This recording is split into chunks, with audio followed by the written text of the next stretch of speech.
हो चुका आगाज रण का युग बदलने की तैयारी, अब जीत की उसी की होगी जिसका संघर्ष है जारी। जो पसीना बहाएगा मैदान जीतकर वही जाएगा। Welcome to my YouTube channel Golu Agniveer study. मैं गोलू गुप्ता स्वागत करता हूं आपके अपने परिवार गोलू अग्निवीर स्टडी में। जैसा कि आप लोग देख रहे हैं डेली कि आप लोगों को कंटिन्यू जो कि 1 या 2 प्रैक्टिस सेट मिल रहा है, जो कि आज 18 नंबर का प्रैक्टिस सेट है, जिसको हम लोग आज क्या करेंगे, कंटिन्यू करेंगे। भाग 1 में जो कि सामान्य ज्ञान दिया होगा और भाग 2 में जो कि दिया होगा हम लोग का साइंस का क्वेश्चन, जो कि 15-15 क्वेश्चन होंगे। आप डेली इस मॉक टेस्ट को लगाते हैं, इसके लिए हमें बहुत खुशी होती है क्योंकि आप अपने सिलेक्शन के लिए बहुत ही तत्पर हैं। आते हैं क्वेश्चन नंबर 1 पर, जो कि दिया गया है, अभिज्ञान शाकुंतलम के लेखक कौन है। जो अभिज्ञान शाकुंतलम है इसके लेखक कौन है, सूरदास, विष्णु शर्मा, तुलसीदास, कालिदास। कौन है, कालिदास। कालिदास का है अभिज्ञान शाकुंतलम के, जो कि राइटर है। इनको क्या कहता है, भारत का शेक्सपियर भी कहता है इन्हीं को। किसको, कालिदास को। पंचतंत्र के लेखक कौन है, विष्णु शर्मा है। सुर सरावली साहित्यिक रैली किसकी है, सूरदास की है। तुलसीदास की क्या है, रामचरितमानस, जो कि अवधी भाषा में लिखे गए तुलसीदास की है। 4 इंपॉर्टेंट क्वेश्चन जो कि हम बताएं, इसको आप लोग ध्यान दीजिएगा। दिया है क्वेश्चन नंबर 2, पोलो में कितने खिलाड़ी होते हैं। जो पोलो होता है ना, इसमें कितने खिलाड़ी होते हैं, तो ट्रिक बता दें इसको। देखिए पोलो में कितने खिलाड़ी होते हैं, इंग्लिश में पोलो कैसे लिखते हैं, POLO। इसमें कितना वर्ड है, 1 2 3 4। तो पोलो में कितने खिलाड़ी होते हैं, 4 होते हैं, याद रखिएगा ट्रिक से, ठीक है ना। ओके, क्रिकेट में कितने होते हैं, 11 खिलाड़ी होते हैं। अभी बोलेगा वाटर पोलो में कितने होते हैं, तो 7 होते हैं। अब पोलो में कितने होते हैं, 4 होते हैं। ओके, आते हैं नेक्स्ट क्वेश्चन पे। दिया गया है कि सतह से सतह पर मार करने वाली भारत की पहली बैलिस्टिक मिसाइल कौन है। जो कि सतह से सतह पर, तो सतह किस पर होगा, हम लोग कहाँ रहते हैं, पृथ्वी पर रहते हैं, तो कौन सी हो जाएगी, पृथ्वी हो जाएगी। आते हैं अपने नेक्स्ट क्वेश्चन पे, जो कि क्वेश्चन नंबर जो कि 4 दिया गया है, मजदूर दिवस कब मनाया जाता है, मतलब लेबर डे कब मनाया जाता है, 1 जून को, 1 मई को, 1 जुलाई को, 16 अक्टूबर को। देखिए ध्यान से, 1 जून को हम लोग मनाते हैं वर्ल्ड मिल्क डे, समझे। फिर से 1 जुलाई को मनाते हैं world doctor day, world doctors day. फिर से 16 अक्टूबर को मनाते हैं वर्ल्ड फूड डे, विश्व खाद्य दिवस। 1 मई को मनाते हैं मजदूर दिवस, मनाते हैं 1 मई को। ओके, आते हैं अपने नेक्स्ट क्वेश्चन नंबर 5 पे, जो कि दिया गया है कि अंध महाद्वीप किसे कहा जाता है। जो अंध महाद्वीप है ना, उसे ब्लाइंड महाद्वीप किसे कहते हैं, अफ्रीका कहते हैं। किसे कहते हैं, अफ्रीका कहते हैं। एशिया में सबसे बड़ा जो महाद्वीप होता है कौन होता है, एशिया होता है। सेकंड नंबर पे कौन सा होता है, अफ्रीका होता है। ओके, एशिया यहाँ पर दिया गया है। सबसे छोटा महाद्वीप कौन सा होता है, ऑस्ट्रेलिया होता है। ओके, आते हैं अपने क्वेश्चन नंबर नेक्स्ट पे, जो कि दिया गया है 6 क्वेश्चन नंबर। काजीरंगा राष्ट्रीय उद्यान के लिए प्रसिद्ध है, मतलब काजीरंगा है किसके लिए प्रसिद्ध है, वहाँ पर क्या रहता है, हाथी, बाघ, मोर, गेंडा। क्या होता है, एक सिंग वाला गेंडे के लिए काजीरंगा प्रसिद्ध है, जो किस राज्य में है, असम राज्य में है। ओके, आते हैं अपने क्वेश्चन नंबर जो कि 7 नंबर दिया गया है। दिया गया है कि डेविस कप किस खेल से संबंधित है। डेविस कप जो कि एक प्रकार का अवार्ड है, किससे संबंधित है, हॉकी से, बैडमिंटन से, टेनिस से, फुटबॉल से। डेविस कप किससे संबंधित है, डेविस कप टेनिस से संबंधित है। किससे, टेनिस से संबंधित है, ठीक है ना। ओके, जो कि देखिए मर्डेगा कप किससे है, फुटबॉल से। नेहरू कप किससे है, हॉकी से। ओके, आते हैं क्वेश्चन नंबर जो कि 8 दिया गया है। भारत और पाकिस्तान के बीच शिमला समझौता पर हस्ताक्षर कब किया गया था। जो भारत पाकिस्तान युद्ध हुआ था ना, उसके बाद एक शिमला समझौता हुआ था। कब हुआ था, 1971 में भारत पाकिस्तान युद्ध हुआ था। उसके बाद 1 साल बाद जो कि 1972 में क्या हुआ था, शिमला समझौता हुआ था 1972 में। 1962 में भारत और चीन के बीच युद्ध हुआ था। ओके, आते हैं अपने क्वेश्चन नंबर जो कि 9 नंबर है। दिया है कि टीपू सुल्तान कहाँ का शासक था। टीपू सुल्तान जो था कहाँ का शासक था, मैसूर का। कहाँ पड़ता है, कर्नाटक में। दिया है विजयनगर, विजयनगर का स्थापना किसने किया था, हरिहर और बुक्का ने किया था। ओके, दिया है हैदराबाद, हैदराबाद किसका राजधानी है, तेलंगाना की राजधानी का है हैदराबाद। आते हैं नेक्स्ट क्वेश्चन पे, जो कि नेक्स्ट पेज पे दिया गया है। क्वेश्चन नंबर 10 है, पद्मावत पुस्तक के लेखक कौन है। जो पद्मावत पुस्तक है इसके लेखक कौन है, जयदेव, अबुल फजल, मलिक मोहम्मद जायसी, वाण्य भट्ट। कादम्बरी के लेखक कौन हो जाएंगे, वाण्य भट्ट। मलिक मोहम्मद जायसी किसके लेखक हो जाएंगे, पद्मावत के लेखक हो जाएंगे मलिक मोहम्मद जायसी। वाण्य भट्ट किसके, इनके जो कि का बता है, वाण्य भट्ट है कादम्बरी के, किसके, कादम्बरी के लेखक। अबुल फजल किसके हो जाएंगे, अबुल फजल हो जाएंगे जो कि अकबर का एक पुस्तक है उसको लिखे थे अबुल फजल ने।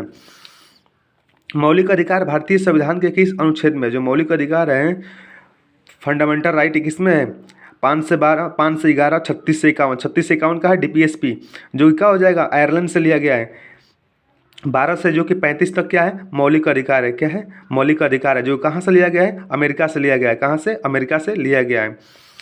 अच्छा यही देखिए, अबुल फजल क्या लिखे थे, अकबर नामा किसने लिखा था, अबुल फजल ने लिखा था। ओके, आते हैं क्वेश्चन नंबर जो कि 12 नंबर दिया गया है कि रेगिस्तान सहित महाद्वीप है, मतलब रेगिस्तान रही जिसमें रेगिस्तान नहीं है वो महाद्वीप कौन सा है? Asia, Australia, Europe, Africa. था यूरोप में का एक भी महाद्वीप नहीं है। अब पूछेगा कौन सा ऐसा महाद्वीप है जिसमें एक भी ज्वालामुखी नहीं है, तो कौन सा हो जाएगा? ऑस्ट्रेलिया। ऑस्ट्रेलिया क्या कहते हैं? कंगारुओं का देश। प्यासी भूमि किसे कहते हैं? ऑस्ट्रेलिया कहते हैं। अंधा महाद्वीप किसे कहते हैं? अफ्रीका कहते हैं।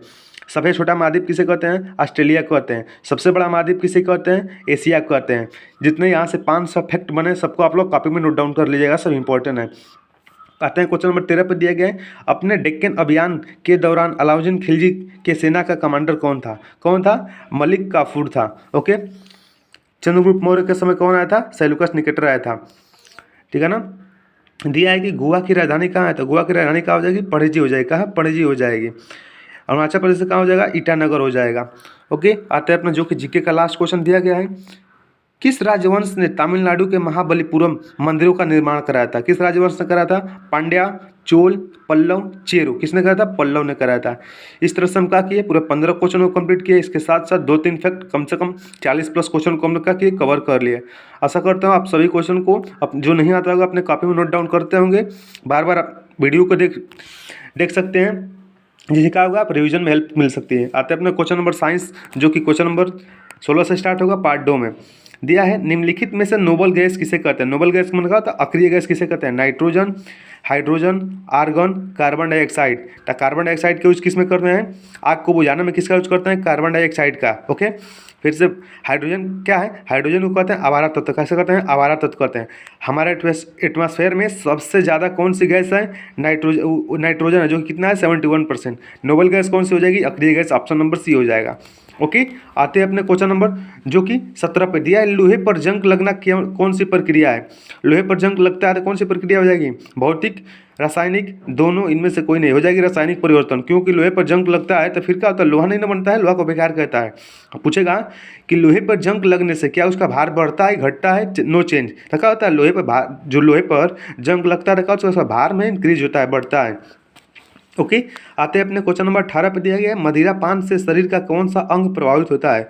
तो कौन सा होता है? यकृत होता है। आते हैं जो कि ऑप्शन दिया होगा इधर पीछे दिया होगा पेज पे। आते हैं, देखिए ऑप्शन यहाँ दिया है, मदिरा पान करने से क्या प्रभावित होता है? यकृत प्रभावित होता है। ओके। आते हैं अपने क्वेश्चन नंबर 19 पे दिया है, जस्ती का महत्वपूर्ण अयस्क क्या है? जस्ता जो होता है ना, जिंक, इसका महत्वपूर्ण जो अयस्क होता है वो क्या होता है? बक्साइट। बक्साइट किसका होता है? एल्युमिनियम का होता है। मैग्नेटाइट किसका होता है? मैग्नेटाइट आपका होता है आयरन, लोहे का। अकेलेमाइन किसका होता है? अकेलेमाइन होता है जस्ते का। ऑप्शन नंबर बी हो जाएगा। ओके। आते हैं अपने क्वेश्चन नंबर 20 पे, आधुनिक रेफ्रिजरेटर में प्रयोग की जाने वाली गैस का है? जो रेफ्रिजरेटर होता है ना फ्रिज, उसमें कौन सी गैस प्रयोग करते हैं? मीथेन। मीथेन नहीं, मीथेन किससे प्राप्त होता है? मीथेन होता है हम लोग को गोबर से। CO2 का होता है आग बुझाने में हम इसका प्रयोग करते हैं। N2 का होता है एटमॉस्फेयर में सबसे ज़्यादा होता है, जो कि 71%। फ्रीऑन गैस जिसे क्लोरोफ्लोरोकार्बन कहते हैं, रेफ्रिजरेटर में यूज होता है। ओके। आते हैं अपने क्वेश्चन नंबर 20 पे, सॉरी क्वेश्चन नंबर 21 पे आते हैं, जो कि दिया है, कमरे में रखे रेफ्रिजरेटर का दरवाजा खोल दिया जाता है तो कमरे का तापमान हो जाएगा। ये जो क्वेश्चन है ना, छोटे एग्जाम से लगा है, बड़े एग्जाम, नीट तक के एग्जाम में, नीट के जो एग्जाम होता है ना डॉक्टर के लिए सबसे हाईएस्ट एग्जाम, उसमें पूछ चुका है, हर एग्जाम में पूछता है। कमरे में रखे रेफ्रिजरेटर का दरवाजा खोल दिया है तो क्या कमरे का तापमान क्या होगा? बढ़ जाता है। क्या होता है? बढ़ जाता है। ओम का नियम दिया है। ओम का नियम इसमें से क्या है? तभी बराबर I/R। ओम का नियम हो जाएगा। आइंस्टीन का हो जाएगा द्रव्यमान ऊर्जा संरक्षण, जो कि आइंस्टीन का E बराबर mc²। ओके। आते हैं क्वेश्चन नंबर जो कि 23 दिया गया है, वायु क्या है? तो वायु क्या है? वायु यौगिक है, मिश्रण है, विलयन है, द्रव है। तो क्या है? मिश्रण है। क्यों? इसमें बहुत सारे गैस मिलते हैं वायु में। वायु में अनेक प्रकार के धूल कण भी होते हैं, तो क्या हो जाएगा? मिश्रण हो जाएगा। आते हैं अपने क्वेश्चन नंबर 24 पे दिया गया है कि लोहे के जंग का सूत्र क्या है? तो लोहे का जंग का सूत्र क्या हो जाएगा? Fe2O3 हो जाएगा, फेरिक ऑक्साइड हो जाएगा। ओके। दिया है क्वेश्चन नंबर 25, कोयले की खानों से प्राय दिया है कोयले की खानों में प्राय विस्फोट करने वाली गैस, जो विस्फोट कभी कभी गैस करती है ना, जो कोयले की खान में कौन सी करती है? H2 करती है? नहीं। CO करता है, वो होता है क्या होता है? Carbon monoxide. नहीं तो प्रदूषण क्या होता है? पॉल्यूशन होता है। मेथेन गैस होती है। क्या होता है? मेथेन गैस होती है, जो कि कोयले के खाने में क्या करती है? विस्फोट करती हैं। ओके। आते हैं क्वेश्चन नंबर 26 पे, गोली चलने के बाद बंदूक के पीछे की ओर धक्का मारने से कौन सा नियम है? एक्शन रिएक्शन कौन होता है? एक्शन रिएक्शन होता है न्यूटन की गति का तीसरा नियम। ओके। न्यूटन का गति का फर्स्ट नियम क्या होता है? जड़त्व का नियम होता है। क्या होता है? जड़त्व का नियम। और न्यूटन का गति का दूसरा नियम क्या होता है? F बराबर ma होता है, जो कि फार्मूला बनाता है। ठीक है ना। आते हैं अपने क्वेश्चन नंबर जो कि 27 पे दिया है, निम्न में से डॉप्लर इफेक्ट से संबंधित है। जो डॉप्लर इफेक्ट है, डॉप्टर दिया है, डॉप्टर नहीं, डॉप्लर इफेक्ट से कौन सा संबंधित है? ध्वनि, प्रकाश, चुंबकत्व। तो क्या हो जाएगा? ध्वनि होता है जो कि डॉप्लर इफेक्ट से संबंधित है। दिया है कि संक्रामक रोग है। संक्रामक रोग क्या हो जाएगा? जो एक से फैलता है। एनीमिया रोग क्या होता है? खून की कमी से होता है। कैंसर नहीं होगा। रेबीज क्या होता है? संक्रामक रोग होता है। आते हैं अपने क्वेश्चन नंबर 29 पे, जो कि नेक्स्ट पेज पे है। दिया है 29 की वन संपदा को क्या करना चाहिए? पानी देना चाहिए, लगाना चाहिए, जलाना चाहिए या बचाना चाहिए? तो वन को क्या करना चाहिए? हमें बचाना चाहिए। क्या करना चाहिए? बचाना चाहिए। दिया है इनमें से क्वेश्चन नंबर जो कि लास्ट है साइंस का, दिया है इनमें से प्राथमिक सेल का उदाहरण है। प्राथमिक सेल कौन सा है? बोल्टियर सेल, डेनियल सेल, लेक्लांसी सेल, सभी। क्या हो जाएगा? सभी का होता है प्राथमिक सेल होते हैं। आपको पेपर में कभी काल मान लीजिए तीन सेल इसमें से अलग दे देगा, एक दे देगा प्राथमिक सेल, जो तीनों में से एक दे देगा, बोलेगा इसमें से कौन सा प्राथमिक सेल। इसमें से मान लीजिए इनमें सभी हो गया, लेकिन उसमें से एक, इसमें से केवल एक आंसर उसमें डाल देगा, आप पूछ सकता है। इसलिए आप तीनों को ध्यान रखिएगा। इस तरह से हम क्या किए, पूरे हम लोग 30 क्वेश्चन के साथ साथ ऑप्शन को भी क्या किए, कंप्लीट किए, जो कि आपके परीक्षा के दृष्टिकोण से बहुत ही इंपॉर्टेंट होने वाला है। ओके, वीडियो देखने के लिए धन्यवाद। जय हिंद, जय भारत।